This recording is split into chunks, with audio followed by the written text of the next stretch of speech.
Hey guys, it's Ash here with WatchMojo, and these are the top 20 gruesome anime villain deaths.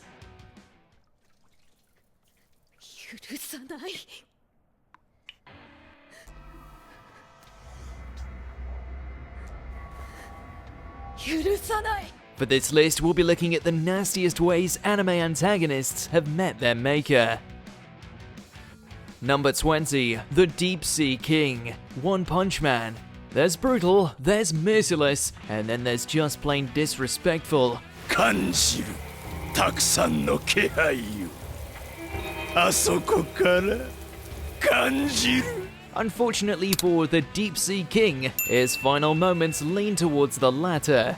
At first, his siege on humanity was going pretty well, but then he came face to face with Saitama. Let's just say the fishy fiend quickly discovered why they call him the One Punch Man. It's a quick end, but rest assured it wasn't painless. In fact, the king's remains are so grotesque, they might not even be worth burying. The only mercy here is that the Deep Sea King became sushi before he had to deal with the embarrassing aftermath. Number 19. Snake Baron, Berserk. Guts doesn't know the meaning of the word mercy, especially when up against apostles. I've heard rumors about you. You're the one who's been making trouble for all of us servants. You, a human. You think you can defy us? So when he ran into the Snake Lord, he decided a point-blank shot from a mechanical arm cannon wasn't good enough. Neither was chopping it to bits or shooting it with a crossbow. But even if we are tortured or wounded, we'll fight to survive. You should feel the pain we feel and understand. No, in order to really make the slithery villain suffer, Guts pierced with every single arrow he had. He even let the monster catch fire too, just for good measure. The resulting body is not a sight for sore eyes, that's for sure. Although, the fact that Guts made an apostle beg for mercy should tell you everything you need to know. Number 18. Honest, Akamega Kill. Ironically, Prime Minister Honest was anything but, so by the end of the season, his comeuppance was long overdue.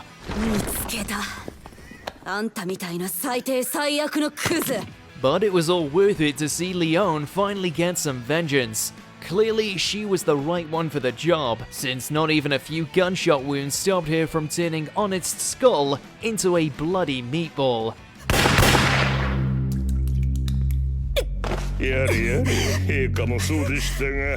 Given everything the minister did, she could have chosen any number of vicious ways to finish him, and they all would have been satisfying. But at the end of the day, there's just something vindicating about Leon doing it with her bare hands, even if it did leave a big mess behind.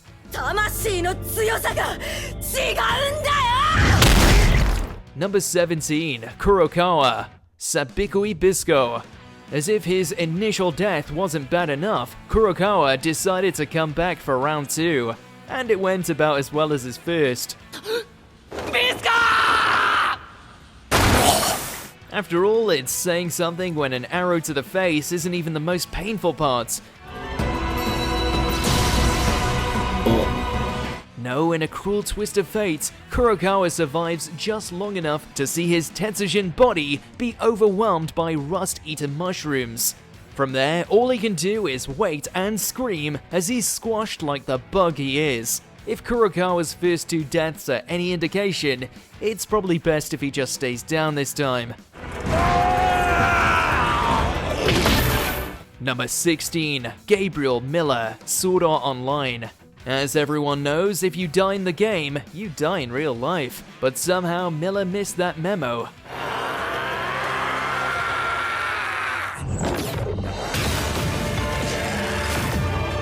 After Kirito gave him a game over, the Subtilizer didn't understand that he lacked a body to return to. On the bright side, Miller had some friends, like Alicia, to welcome him into the afterlife.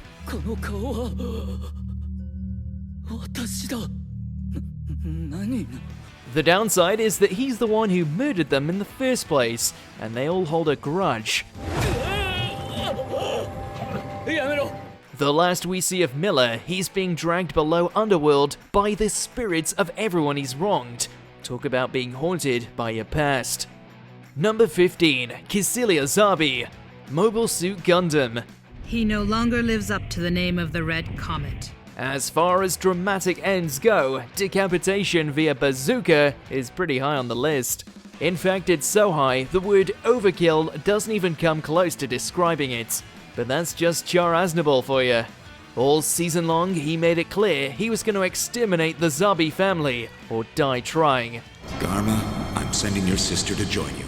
Of course, no one expected him to do it with so much flair. In the end, it's almost poetic that Char's salutes is the very last thing Kycilia Zabi ever saw. But at the very least, she can take solace that she went out with a real bang. Number 14, Eternity Devil, Chainsaw Man. On paper, this devil's plan should have been foolproof. The hunters were trapped in an illusionary hotel with no food, no plan, and no hope for escape.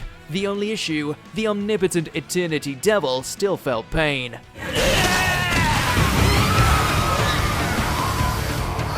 So with literally all the time in the world, Denji got to sawing. Since he had a never-ending supply of devil blood at his disposal, he could keep it up for, well, eternity.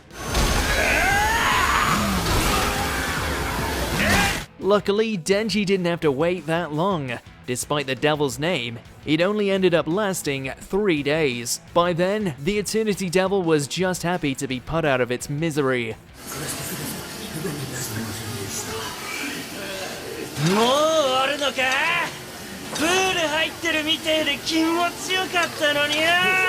Number 13, King Swain, Vinland Saga. ウェールズかクヌーとか選べ。 Despite his best efforts, King Swain's tenure ends with his legacy and his crown covered in blood. かの地の産物といえばそれぐらいのものだからな。 And that's all because of Ashlad, who storms into the room with the bombshell that he's Britannia's rightful heir. Then, in true Ashlad fashion, he wastes no time taking the throne for himself.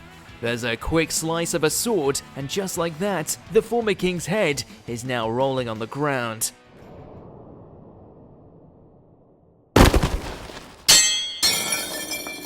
The swift and heartless manner in which Swain dies is nothing short of pitiful, especially since Ashlad had the gall to smile as he does it. This was no mere murder, it was an execution. Number 12, Diavolo, JoJo's Bizarre Adventure, Golden Wind. Even the cruelest, most vile deaths imaginable have to end at some point. Alas, the same can't be said for Diavolo's fate.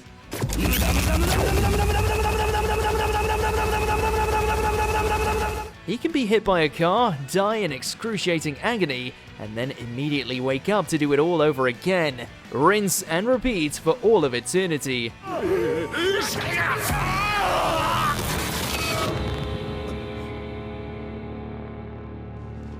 Sometimes he drowns, sometimes he's stabbed, sometimes he's awake during his own autopsy.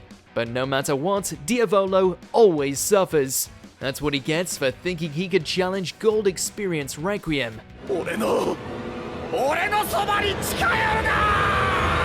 The Stan's ultimate attack is so dangerous, it makes every other mode of death seem positively charitable. Yeah, remind us to stay on Giorno's good side. Number 11, Berthold Hoover, Attack on Titan.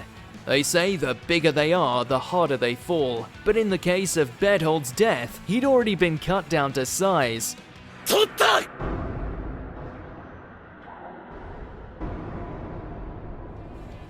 As a pathetic, limbless human, he spends his final breaths begging for mercy from the very squad he once betrayed. It's hard to feel too bad for him though.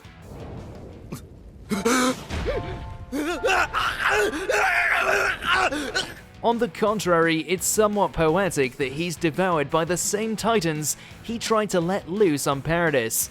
If there's any saving grace in Berthold's demise, it's that he didn't live to see his titan powers wreck his home. Unfortunately, there's no such luck for saving his legacy. Number 10, Kazumitsu Tendo, Black Bullet.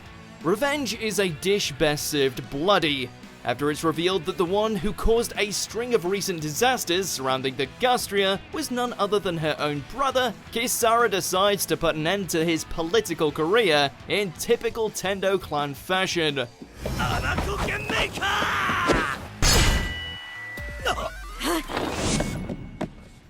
Her condition may prevent her from fighting for long periods of time, but she only needed a second to unleash a sword swing that was so precise that it managed to slice her bro's head open with rather explosive results. The icing on the cake obviously being the delayed reaction.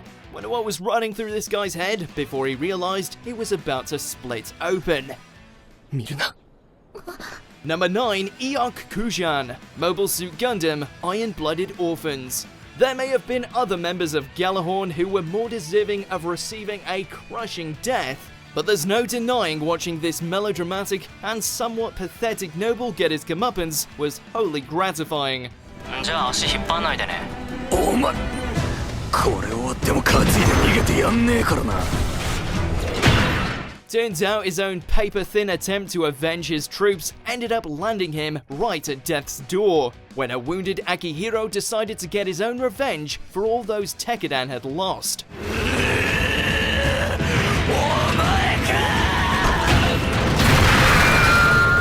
The fact he got to crush the dude inside his own mobile suit until he was nothing more than a stain was especially satisfying.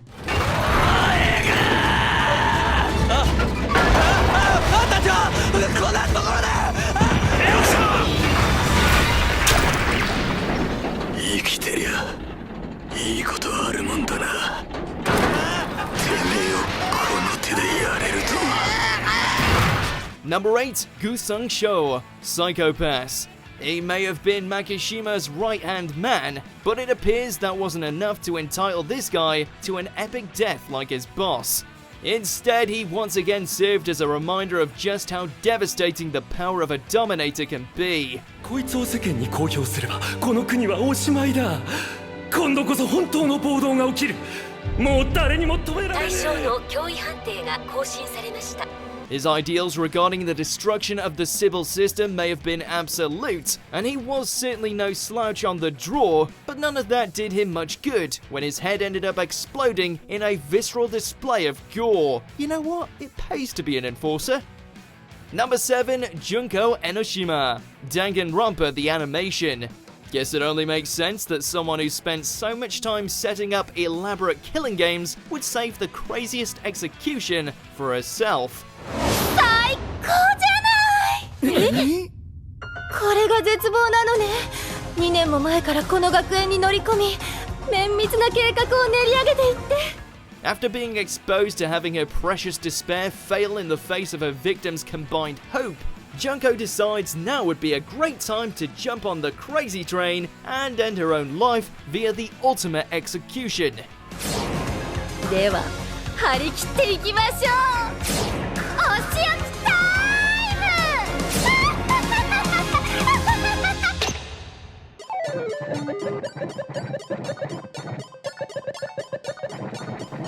Battered by baseballs, burned at the stake, launched into space, and ultimately crushed, it may be more style than substance, but no one can deny Junko's end was one nobody is liable to forget.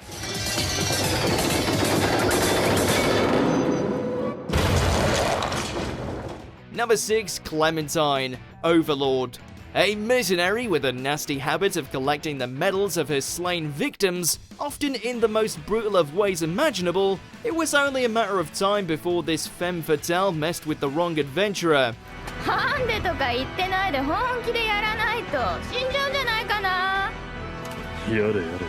As it happened, she fell straight into the grasp of Einzel Gon.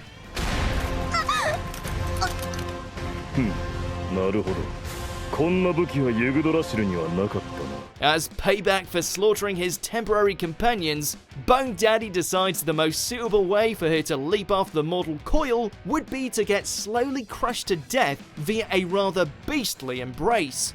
It might sound like Albedo's wet dream, but it turns out to be beyond Clementine's most painful nightmares.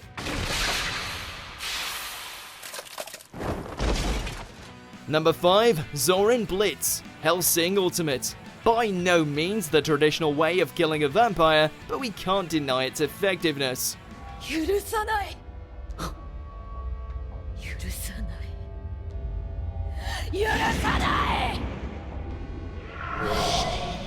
Following the death of her romantic interest at the hands of the mind-bending Nazi, Ceres finally fulfills her dark destiny and consumes blood, transforming into a complete vampire in the process. Now strong enough to lay the smackdown on the Millennium Officer, the young Draculina ushered in her new unlife by dragging Zorin's face across a wall at such a speed, it's shredded into bloody chunks.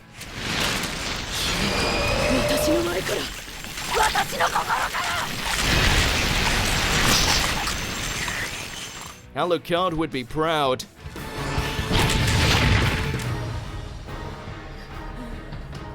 Number 4. Teru Mikami, Death Note. A fierce devotee of Kira, Mikami proved to be Light's most useful tool during his conquest, having him use the Death Note to take care of any obstacles or pawns no longer useful to the new god's cause. He may have been a loyal subordinate, but that worldview was shattered when he found his savior was nothing more than a mortal man with delusions of grandeur. Write down their names! Write them down! Kill them now! Needless to say, he did not take it well, choosing to stab himself instead.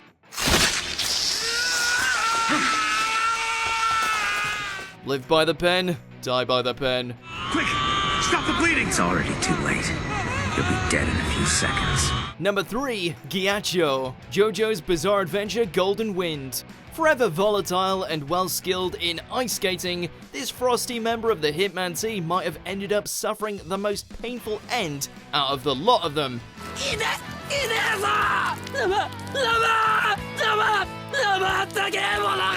While his White Album looked to have put both Giorno and Mista in a deep freeze, he found himself in the dire position of getting a face full of Gold Experience's fancy footwork, which served to jam his head onto a spike until his armor had been totally flooded with blood. Ironic that it took dying to get this stand user to finally chill out.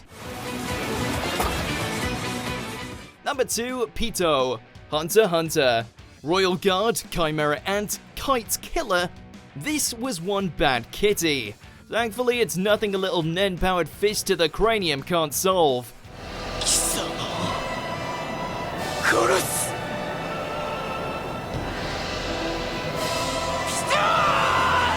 Fueled by rage after discovering that there's no way for his friend to be brought back, Gon goes full on alpha, his body transforming into that of an adult with enough strength to even outdo a demon like Pito.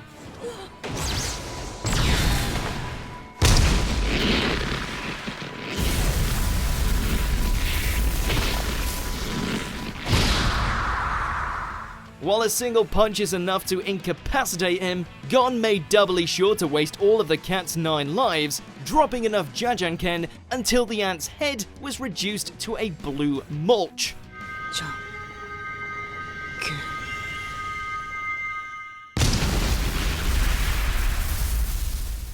Before we continue, be sure to subscribe to our channel and ring the bell to get notified about our latest videos. You have the option to be notified for occasional videos or all of them. If you're on your phone, make sure to go into your settings and switch on notifications. Number 1. Biscus T. Balmus, The Rising of the Shield Hero. While not garnering as much hate as a certain lying princess, the leader of the Three Heroes Church was still a scumbag with an ego larger than his congregation. 神への反逆、その大罪、浄化では生ぬるい。 Armed with a false holy weapon, the Pope's divine magic nearly spelled doom for the Cardinal Heroes.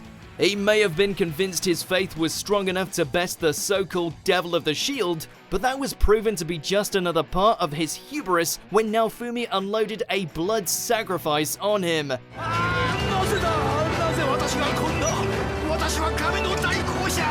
It's gonna take a lot more than a prayer to come back from that. Did you enjoy this video? Check out these other clips from WatchMojo, and be sure to subscribe and ring the bell to be notified about our latest videos.